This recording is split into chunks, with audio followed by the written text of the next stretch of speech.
నమస్తే, welcome to Aadya media. నేను మీ స్వర్ణ. ప్రస్తుతం మనతో పాటు ఉన్నారు సీనియర్ జర్నలిస్ట్, సినీ పరిశోధకులు ఇమ్మంది రామారావు గారు. నమస్తే అండి రామారావు గారు. నమస్తే. రామారావు గారు, స్వరూపానందేంద్ర స్వామి గారికి ముఖ్యమంత్రి జగన్మోహన్ రెడ్డి గారికి ఒక టైంలో మంచి అనుబంధం ఉండేది. రాజగురువు అండ్ ముఖ్యమంత్రి అవడానికి ప్రధాన కారణం కూడా ఆ స్వామి అంటూ కూడా రకరకాల వార్తలు వచ్చాయి. అయితే ఇప్పుడు మళ్ళీ వీళ్ళిద్దరికి పడడం లేదు అనేది ఒక వార్త అయితే, సింహాచలంలో రకరకాల అరాచకాలు జరుగుతున్నాయి అంటూ కొంతమంది చెబుతూ ఉన్నారు. ఏంటి అరాచకాలు, ఏం జరిగింది?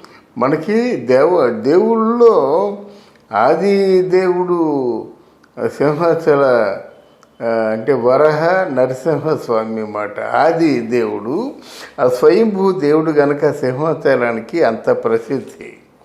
ఆ సింహాచలానికి ఆల్మోస్ట్ చందనోత్సవం జరిగినప్పుడు అంటే ఒరిస్సా నుంచి వస్తారమ్మా. ఎక్కడ జనాలు వచ్చేసి ఉండిపోతారన్నమాట. కొన్ని కిలోమీటర్ల దూరం క్యూ కడతారన్నమాట. అక్కడ ఆ కొండ మీద ఉన్నటువంటి విశిష్టత తులసి మాలలు, తర్వాత సంపంగి పూలు, పరిమళాలు, అవన్నీ అంటే కొండ మాట. దాన్ని విజయనగరం మహారాజా వారు ధర్మకర్త.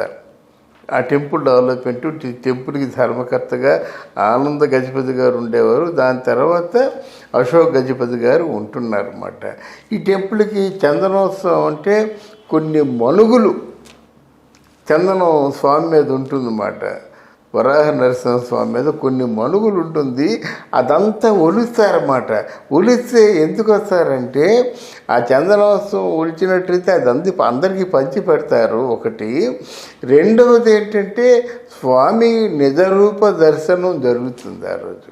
చందనం అంతా ఒలిచేస్తారు కదా, ఆ నిజరూప దర్శనం కోసం వేలు లక్షల మంది వస్తారన్నమాట. అలాగా రాత్రి పగలు చూస్తూనే ఉంటారు. మరి అక్కడ ఉన్నటువంటి స్వామీజీ ఎవరంటే, ఇక్కడ స్వరూపానందేంద్ర స్వామీజీ కదా రాజగురువు. జగన్మోహన్ రెడ్డి ముఖ్యమంత్రి కావాలని రాజశ్యామల యాగం చేసిన వ్యక్తి ఎవరయ్యా అంటే ఈ రాజగురువే. అందువల్ల జగన్మోహన్ రెడ్డి ముఖ్యమంత్రి అవ్వగానే వచ్చి ఆ కాళ్ళ మీద పట్టి పళ్ళుతో దక్షిణలు, ఏదో దక్షిణ అంటే ఆ పళ్ళు పూలు ఇంకేమి ఇచ్చారు, మంచి పెద్ద పళ్ళుతో ఇచ్చారు కదా. ఆయన ఒక విధంగా చెప్పాలంటే ముఖ్యమంత్రికి అనంగు అంటే ఒక ఆత్మీయుడు, ఆత్మబంధువు లేదా రాజగురువు. ఆయన కనుసన్నల్లో ముఖ్యమంత్రి ఉంటాడని అనుకున్నాడు ఆయన. అలాగే ఆయన కనుసన్నల్లో ఈ రాజగురువు ఉంటాడని చెప్పి ఆయన అనుకున్నారన్నమాట. అసలు నేను మంచి ఫ్రెండ్స్ కదా, మనిద్దరం కలిసి ఈ స్వామీజీని డెవలప్ చేద్దామని కేసీఆర్ను ముఖ్యమంత్రి గారు ఇద్దరూ కలిసి స్వామీజీ తాలూకు మేనల్లుడినేమో అక్కడ ఆస్థాన దాన్ని ఏమంటారు, అక్కడ పీఠాధిపత్యం చేసినప్పుడు కేవలం కేసీఆర్ మన జగన్మోహన్ రెడ్డి ఆ మేనల్లుడిని పీఠాధిపతి చేసినప్పుడు ఏదో కట్నాలు కానుకలు అన్నీ సమర్పించుకున్నారు. ఎందుకంటే ప్రభుత్వం వాళ్ళది కదా, ఎంత డబ్బు ఖర్చు పెట్టినా అడిగేవాళ్ళు ఎవరు లేరు, ఖర్చు పెడతారు. అంటే ఇట్లాంటి స్వామీజీలకి ఎంత ఖర్చు పెడితే అంత మంచిదని వాళ్ళకి ఒక గుడ్డి నమ్మకం అయింది. అంతవరకు బాగుంది. తర్వాత ఎప్పుడైతే పీఠాధిపతిగా వాళ్ళ స్వరూపానందేంద్ర స్వామీజీ తాలూకు మేనల్లుడిని అంటే నిర్ణయించారు, ఆ తర్వాత వాళ్ళు రావడం మానేశారు. సలహాలు సంప్రదింపులు లేవు. తర్వాత ఏంటంటే వాళ్ళకి ఇప్పుడు రావాలి, నెలకోసారైనా కనిపించి నెలకోసారైనా స్వామీజీ ఈ సమస్య నాకు వచ్చింది ఏం చేయమంటారంటే ఆయనకు ఒక ఆనందం. అది లేకపోయినట్లయితే అయ్యో నన్ను కాదని చేయటం లేదు, నేనే కదా రాజశ్యామల యాగం చేశాను, ముఖ్యమంత్రిని చేశాను అని లోపల ఉంటుంది. దాంతోనే కోపం వస్తుంది, దాంతోనే అసహనం వస్తుంది. తీరా అట్లాంటి స్థితిలో ఉంటుండగాను ఈయన అనుకున్నాడు చందనోత్సవం జరుగుతుందంటే స్వరూపానందేంద్ర స్వామీజీ ఎంతేదో ఆయన పూర్తిగా మొత్తం అంటే ముఖ్యమంత్రి అంటే ఆయన తాలూకు శిష్యుడు కదా, ఈయనకి బ్రహ్మానందం పట్టేస్తాడు అనుకున్నారు అన్నమాట.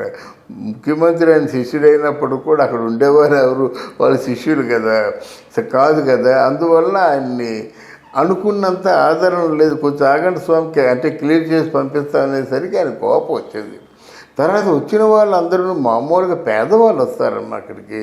అంటే దూరాది ప్రాంతాల నుంచి వచ్చి పేదవాళ్ళు అన్నమాట. అలాంటి వాళ్ళ దగ్గర స్వామి దర్శనానికి 1500 రూపాయలు టిక్కెట్ పెడితే ఎవరు కొనుక్కుంటారు చెప్పండి? లబో దిబో మా బస్ ఛార్జీలు లేకుండా అయిపోతాయండి, ఆ టికెట్ తగ్గించండి. ఏదో 100 200 లేదా ఒక 500 రూపాయల టికెట్ అంటే అలాగా మిగతా ఛార్జీ డబ్బులు ఉంటే ఇంటికి వెళ్ళిపోతారు.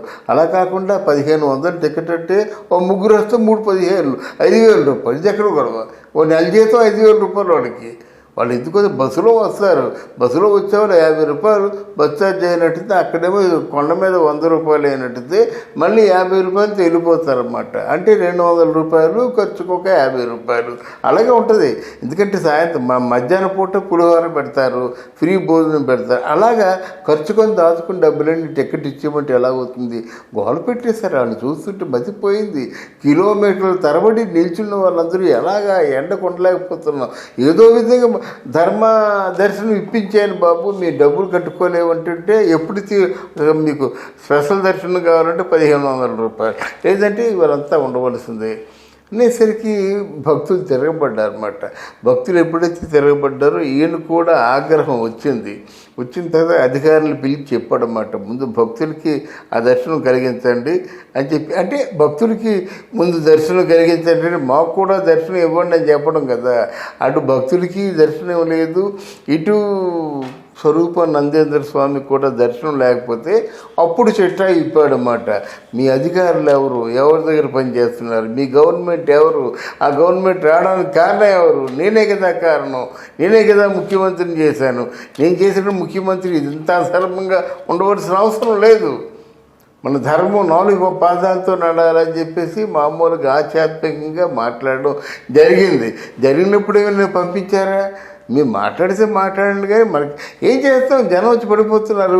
ఈ 1500 రూపాయల టికెట్లకు కూడా ఎమ్మెల్యేలు ఎంపీల చేత రికమెండేషన్లు, ఒత్తిడి ఎక్కువైపోతుంది అన్నమాట. ఒక పక్క మా దగ్గర డబ్బులు లేవు అని గోల పెడుతున్నాడు కొన్ని వేల మంది. అయితే ఈ టిక్కెట్లు కొట్టడానికేమో ఎమ్మెల్యేలు ఎంపీల దగ్గర నుంచి ఫోన్లు చేయించుకొని అక్కడ కౌంటర్ దగ్గర ఏమో కొట్టుకుంటున్నవారు మరికొందరు.